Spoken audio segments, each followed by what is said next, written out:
기도하겠습니다. 예수 그리스도는 나의 허물과 죄를 위하여 십자가 위에서 죽으시고 다시 살아나신 나의 주님이시여 나의 구주가 되십니다. 믿으시면 아멘. 고백 속에서 늘 살아야 될 줄 믿습니다. 오늘도 우리가 루키스를 계속 살피고 있는데요. 오늘 2장 1절로 13절을 통해서 하나님의 보호의 날개, 하나님의 보호의 날개라는 제목을 가지고 말씀의 은혜를 나누고자 합니다. 프레드릭 롤란 선교사라는 분이 계십니다. 북아프리카에서 복음을 전하던 귀한 선교사이신데 아프리카에서 큰 핍박이 일어났습니다. 그날도 이 핍박자가 프레드릭 롤란을 잡아서 죽이기 위해서 쫓아다녔습니다. 그래서 이제 롤란 선교사님은 도망치기 시작했어요. 정신없이 도망치는데 이제 그 핍박자를 계속 쫓아오는 거예요. 너무 힘들었어요. 마침 동굴이 하나 보여서 그 동굴 안으로 들어가서 몸을 숨겼어요. 그런데 프레드릭 롤란 선교사님이 동굴 안에서 숨어 있는데 갑자기 거미가 나타나더랍니다. 그리고 거미가 나타나서 그 동굴 앞에 자기가 숨어 있는 좁은 동굴 안에 거미줄을 치기 시작하는 거예요. 그리고 나중에 이 프레드릭 롤란 선교사님을 쫓아온 사람들이 그 동굴에 가까이 왔어요.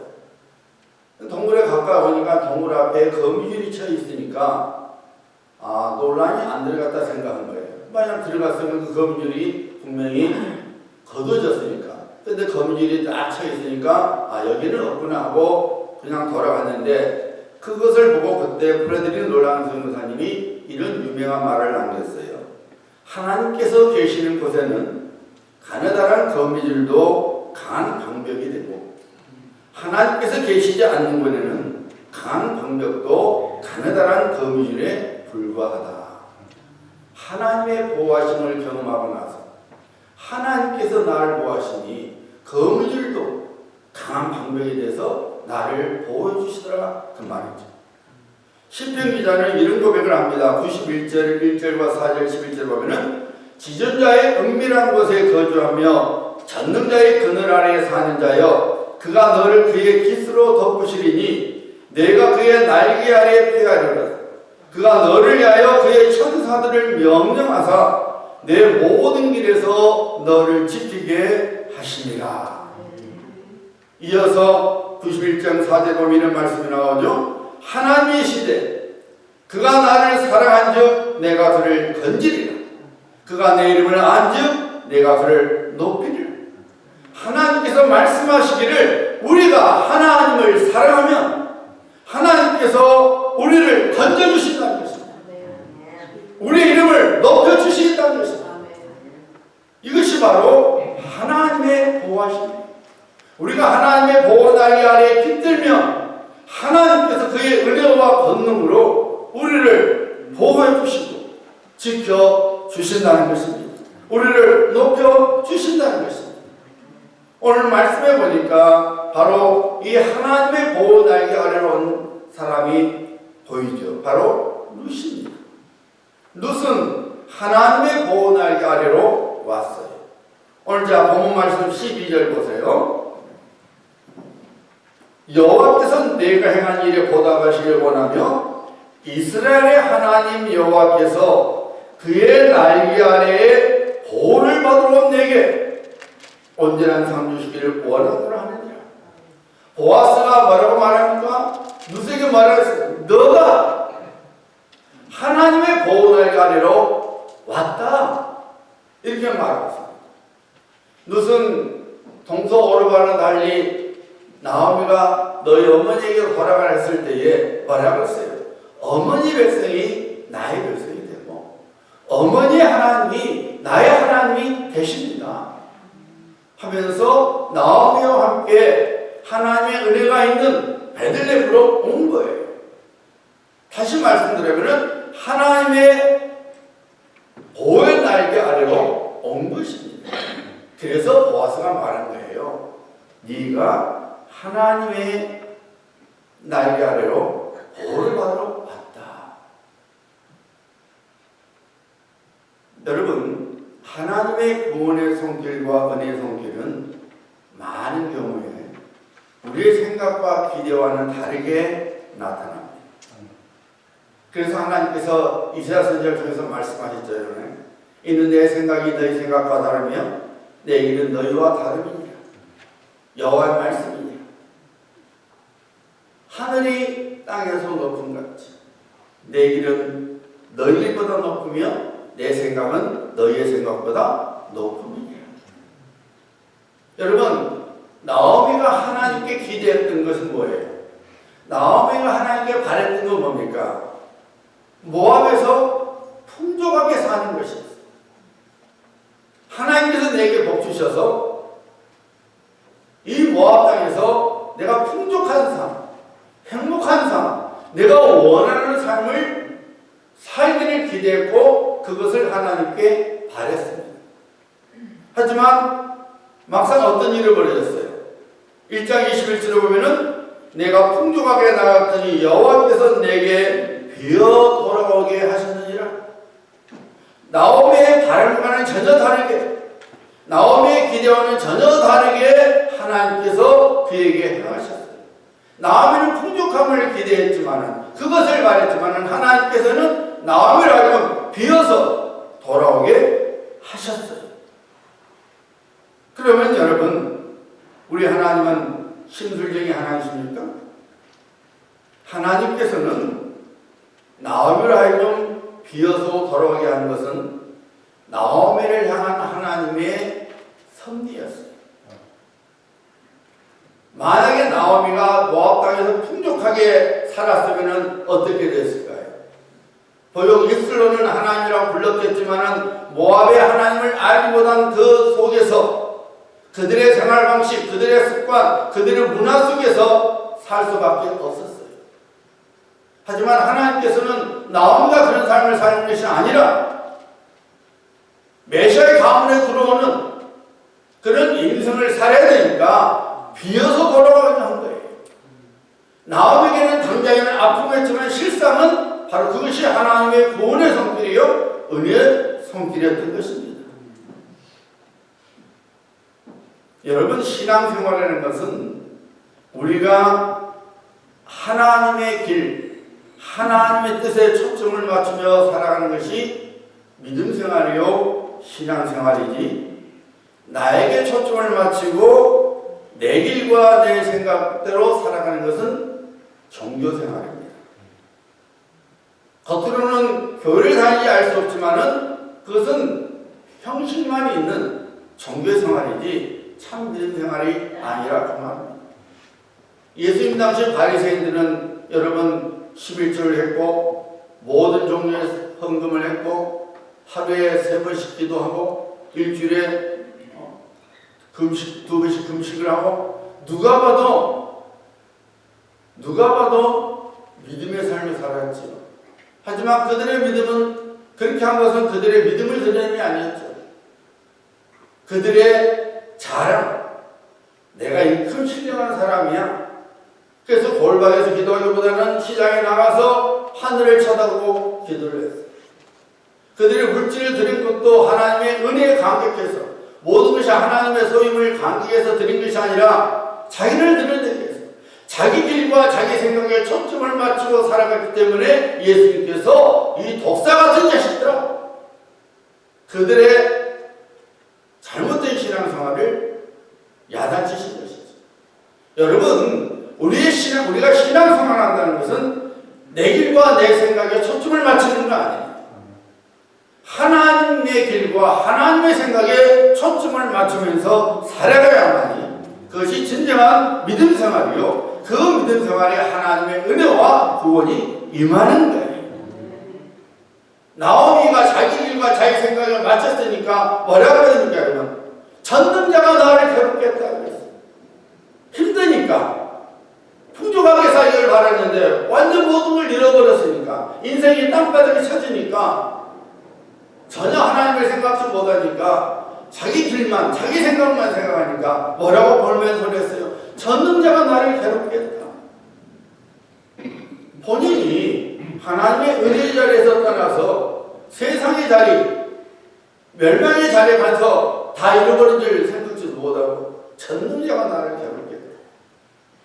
여러분, 우리의 눈이 하나님께 있어야 돼요. 아멘. 내 생각이 중요한 것이 아니라 하나님의 말씀이 중요한 거예요. 아멘.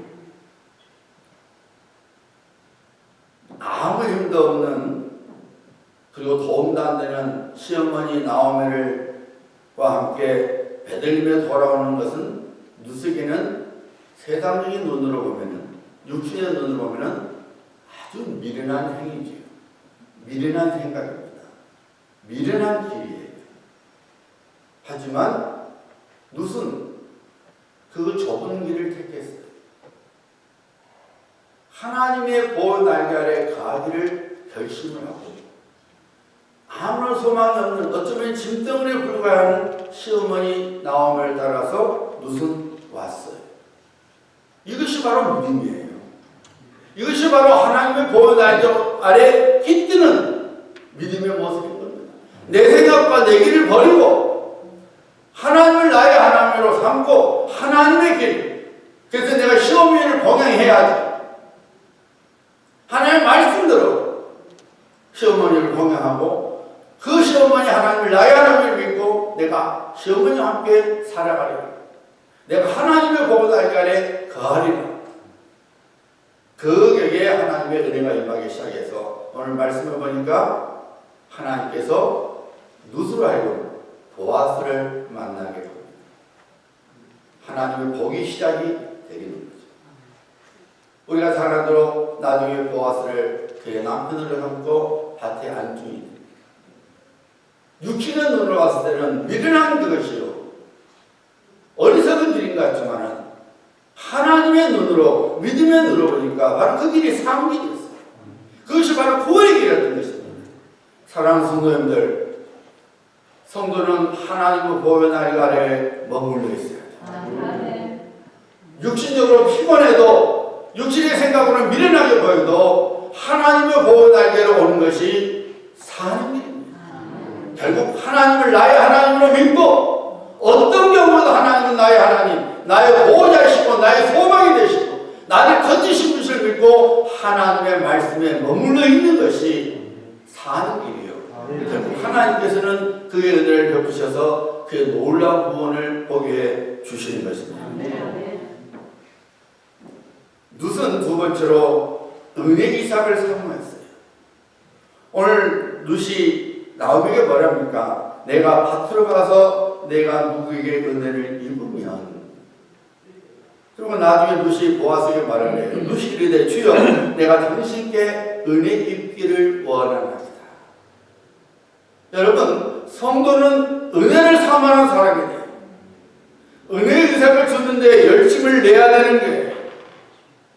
여러분, 하나님의 은혜는 두 가지 속성이 있는데, 첫째는 위에서부터 아래로 내려오는 거예요.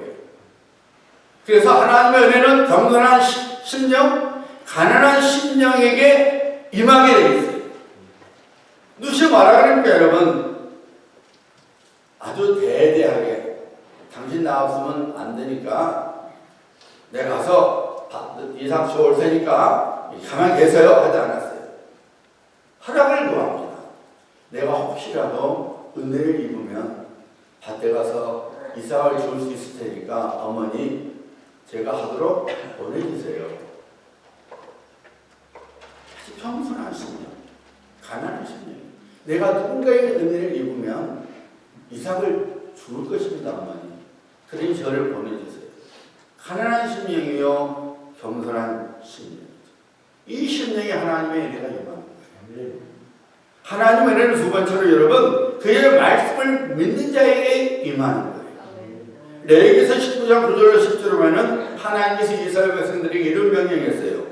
너희가 너희의 땅에서 곡식을 거둘 때에 너는 밭 모퉁이까지 다 거두지 말고 내 떨어진 이삭도 줍지 말며 내 포도원의 열매를 다 따지 말며 내 포도원에 떨어진 열매도 줍지 말고 가난한 사람과 거루민을 위하여, 여기서 거루민은 어려운 말이죠. 포리너, 이방인, 애국 사람을 위하여 버려두라. 나는 너희 하나님 여호와이니라. 하나님께 이스라엘 백성들에게 말씀하시기를 너희들이 추수할 때 싹 거두지 마라. 가난한 사람을 생각하고 너희 땅에서 머무는 이방인들 생각해서 좀 남겨둬라. 일종의 사회 보장 정책이었어요. 하나님께서 아주 세밀하게 그렇게 하셨어요.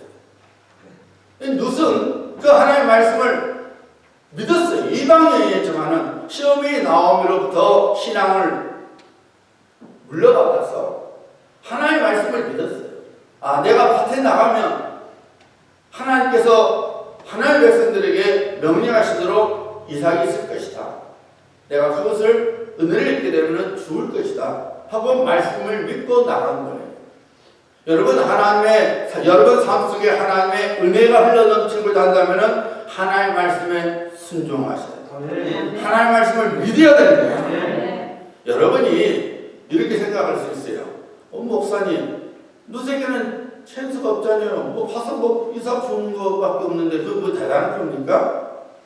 다른 초이스가 없는데 굶어 죽는데 밭에 나가 죽어야죠. 집에만 있을 겁니까? 이렇게 쉽게 생각할 수 있지만 여러분, 룻이 밭에 나가서 이삭을 죽는다는 것은 매우 위험스러운 일이고 진짜 어려운 일이에요. 왜 그러냐면은 룻은 이스라엘 사람이 아니에요. 모압 사람이었습니다. 신명기 23장 3절로 4절 6절 말씀 보면은 하나님께서 이렇게 말씀하셨어요. 이스라엘 백성들에게 암몬 사람과 모압 사람은 여호와의 총에 들어오지 못하리니 하나님의 백성의 모험에 들어오지 못하리니 그 말입니다. 그들에게 속한 자는 10대뿐만 아니라 10세대뿐만 아니라 영원히 여호와의 총에 들어오지 못하리라. 그들은 너희가 애굽에서 나올 때에 떡과 물로 너희를 길에서 영접하지 아니하고 메소포타미아의 부돌 사람 보올의 아들 발람에게 뇌물을 주어 너희를 저주하게 하려 하였으나 내 평생에 그들의 평안함과 형통함을 영원히 구하지 말지니라. 원수야. 오죽 했으면 하나님께서 너희들이 이스라엘 출애굽할 때 너희들 힘들게 했던 자들이니까 절대로 그들의 평안함도 구하지 말고 형통함도 구하지 마라. 그것도 영원히. 그러니까 이스라엘 백성들에게 있어서 모압은 철천지 원수예요. 자기들은 어려울 때 저주했던 철천지 원수였던 거예요. 룻이 알아요. 그런 룻이 밭에 나가서 이삭을 죽는다는 것은 결코 쉬운 일이 아니에요. 뭔 일, 어떤 봉변을 당할지 모를 일입니다. 그럼에도 불구하고 룻은 은혜를 기대하면서 내가 은혜를 입으면 이삭을 주리라 하고 나간 거예요. 여러분, 하나님 백성은 하나님 앞에 교만하지 말고 은혜 이삭을 주기로 작정해야 돼요. 내가 누군데 시시하고 난 소용없어. 그까지 떨어진 이삭? 큰 거. 시시한 거? 하나님의 일도? 내가 무슨 화장실 청소해? 내가 왜 바닥 청소를 해? 눈에 띄는 거? 누가 봐도 그냥 그럴싸한 거? 그런 걸 해야지. 여러분, 그런 사람에게는 하나님 은혜가 절대로 흐르지 않습니다. 웬만한 거예요. 하나님 앞에 겸손하게 하나님 이런 일도 할 수 있게 하시니 감사합니다. 제게 건강 주셔서 아직도 이런 일을 할 수 있고 이렇게 교회를 섬기게 하시니 하나님 감사합니다. 이 심령에 하나님의 은혜가 흐르는 거예요. 그리고 하나님의 구원의 열매들이 맺어지는 것입니다. 여러분, 하나님 전에 와서 예배를 통하여 은혜의 이삭을 주는 것을 사모해요. 예배 그까짓 거 하면 안 돼요. 하나님의 은혜는 예배를 통하여 여러분에게 부어지는 거예요. 여러분이 찬양할 때에, 여러분이 기도할 때에, 여러분이 하나님의 말씀을 들을 때에 그때 하나님의 단문을 활짝 열어주시고 우리에게 필요한 은혜를 부어 주시는 거예요. 생수의 은혜를 부어 주신 겁니다. 겸손한 심령으로 하나님 오늘도 예배를 통하여 하나님의 은혜를 부어 주시옵소서. 내가 하나님의 은혜를 사모하오니 하나님 내 마음을 한정하오니 예비하신 은혜를 부어 주시옵소서. 겸손하게 하나님 앞에 엎드려져야 돼요. 이삭을 주우려면 엎드려야 돼요. 엎드려야 인사를 어떻게 줬습니까? 내가 허리를 굽히고 고개를 숙여서 야만이 이삭을 주는 것처럼 우리가 하나님 앞에 하나님의 큰일 삼하고 가난한 심령, 겸손한 심령을 엎드려질 때에 하나님은 어김없이 우리에게 은혜를 부어 주시는 거예요. 근데 여러분 보세요. 룻이 은혜를 믿고 이삭을 주우러 가니까 오늘 말씀 보세요, 여러분. 하나님 말씀, 하나님 기가 막히죠. 3절 보세요. 룻이 가서 베르냐를 따라 밭에서 이삭을 줍는데 성경에 뭐라고 하세요, 여러분? 우연히 엘리멜렉 친족 보아스에게 속한 밭에 이르렀더라. 룻이 알고 한 거 아닙니다. 우연히. 룻에게는 뭐예요, 여러분? 우연이었어요. 어떤 밭에 가서 주우러 가는데 끝같이 장차 자기의 신랑이 될 보아스가 하셨던 거예요. 우연히. 근데 여러분 또 하나님께서 어떻게 하셨는지 보세요, 여러분. 4절 보세요. 마침 보아스가 베들레헴서부터 와서 룻이 보아스 밭에 와서 이삭을 줍고 있는데 마침 누가 왔다고요? 보아스가 왔다는 거예요. 이게 바로 하나님의 기가 막힌 성격인 거예요. 우리에게는 우연인 것 같지만은 하나님은 그것이 하나님의 작전이었던 거예요. 그렇게 하시려고 이미 다 하나님께 셋업을 다 해두신 거예요. 이미 나오미 룻이 이삭할 때 아마 성령의 감동이 보아서 임했을 거예요. 야, 니 오늘 밭에 좀 가봐라 했을 거예요. 밭에 가고 싶은 마음이 든 거예요, 보아스가. 마침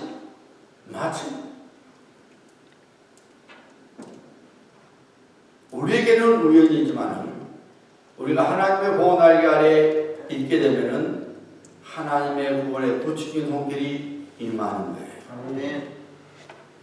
어느 여자 선교사님이 선교에서 참 하나님 바라보며 선교를 하는데 어느 날 병이 걸렸어요. 근데 설상가상으로 선교비가 안 온 거예요. 선교비가 안 온 데다가 몸도 아프니까 얼마나 낙심되겠어요. 그래서 매일 보리죽 하고 우유만 먹는 거예요. 선교비 생활비가 안 오니까. 그것이 30일 동안 했어요. 선교사님이 하나님을 믿는 사람이지만은 섭섭가 있어요. 하나님, 내가 선교지 와서 이 선곳을 왔는데 하필 제가 또 아팠는데 왜 하나님 생활비까지 떨어지게 하십니까? 전 뭐 먹고 살아가요. 하나님 참 원망스럽습니다. 근데 30일이 지나니까 병이 나왔어요. 병이 나으니까 그때 제가 생활비가 오더랍니다. 그래서 이제 이분이 선교 활동하고 잠시 이제 본국에 와서 선교복을 하는데 어느 교회 가서 이 이야기 한 거예요. 간증을 한 거예요. 그리고 예배를 끝나니까 그 성도 중에 한 분이 아주 이 실력 좋은 내과 의사분인데 그분이 그랬대요. 성교사님은 보리죽 때문에 사신 것입니다. 그랬대요. 그래서 무슨 말이냐 그랬더니 성교사님이 걸린 병은 제 소견으로는 보리죽을 30일 동안 먹어야만이 보리죽만 먹어야만이 낫는 병인데 하나님께서 이렇게 하셨습니다. 만약에 생활비가 와서 고기국을 먹었으면은 못 나을 병이었다는 거예요. 보리죽뿐이 없었다는 거예요. 근데 사실 죽으로 연명해야만이 낫는 병이었다는 것입니다. 여러분 이것이 사람에게는 우연이지만 하나님께는 그 우연이 아니고 하나님께서 다 하나님의 작정 속에 두신 거라고 말합니다. 이삭의 은혜의 이삭을 사모하는 자에게 하나님께서는 우연을 가정해서 하나님의 필연이 임하게 하십니다. 하나님의 작정하신 것이 이루어지게 하라고 말합니다.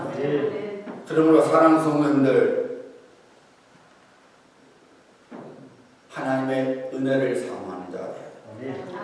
하나님의 은혜의 이삭 축기를 전혀 주저하지 않는 하나님의 백성이 되어야 합니다.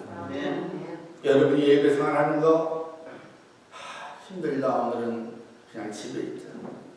교회 가면 밥이 나오냐 죽이 나오냐. 에휴, 그래도 TV가 나의 목자실이니 얼마나 기쁨을 주는데, 즐거움이 있는데, 교회 가면 아이고 보고 싶은 한도 봐야 되고 웃기 싫어도 웃어야 되고. 그런데 여러분 그게 아니에요. 하나님의 백성은 예배의 모든 걸 버려야 돼요. 왜요? 거기가 은혜의 이삭을 주는 것이에요. 하나님의 은혜의 이삭을 주는 시간이에요. 그러니까 다 제쳐두고 하나님을 온마음 다하여 하나님을 예배하는 곳에 있어야 됩니다. 여러분 바쁘시죠? 피곤하시죠? 그럴수록 하나님께 시간을 내어 기도해야 돼요. 기도를 통하여 하나님의 은혜 이삭이 되게 부어지도록 기도해야 되는 거예요. 얼마나 바쁩니까? 얼마나 피곤합니까? 그럼에도 불구하고 마치 룻이 어떤 일을 당할지 모르지만은 밭으로 나와서 이삭을 죽으러 온 것처럼 우리도 기도해야 되는 거예요. 그러면은 우연인가는 우리 생각에는 우연인 것 같고 우리 눈에는 우연인 것 같아도 하나님께서는 하나님 놀라운 부분을 그의 작정 속에서 우리에게 보여주시고 우리를 하여금 만나게 주시는 것입니다. 잠언 16장 9절에서 말씀하죠. 사람이 마음으로 자기 길을 계획할지라도 그의 걸음을 인도하시는 이는 여호와이십니다. 내가 내 인생을 살아가는 것 같지만은 내 인생이 복된 인생으로 만드신 분은 하나님이시라 그 말입니다. 우리들이 지금 어떤 상황과 어떤 처지에 있다 할지라도 겉으로는 그런 것들이 우리 인생의 결론을 절대로 결정지우지 못합니다. 오직 하나님만이, 오직 하나님 한 분만이 우리 인생의 결론을, 우리 인생의 결말을 결정하시는 거예요. 그러므로 우리는 하나님의 보호의 날개 아래 머무는 사람이 되어야 합니다. 그래서 예수께서 나의 주님이시, 나의 구주되심을 믿고 오직 아버지 하나님만이 나의 피난처시요 상대주를 믿고 그를 의지하며 그의 말씀에 순종하는 삶을 살아야 합니다. 누세게 임한 은혜가 우리에게도 임하게 됩니다. 누시 경험한 하나님의 전능의 손길을 우리도 경험하게 됩니다. 누세게 임한 그 놀라운 하나님의 구원이 오늘 우리에게도 임하게 됩니다. 하나님의 보호날개 아래 가시는 우리 귀한 성도님들 되시기를 예수님의 이름으로 축복합니다. 이제 납시만 기도할 때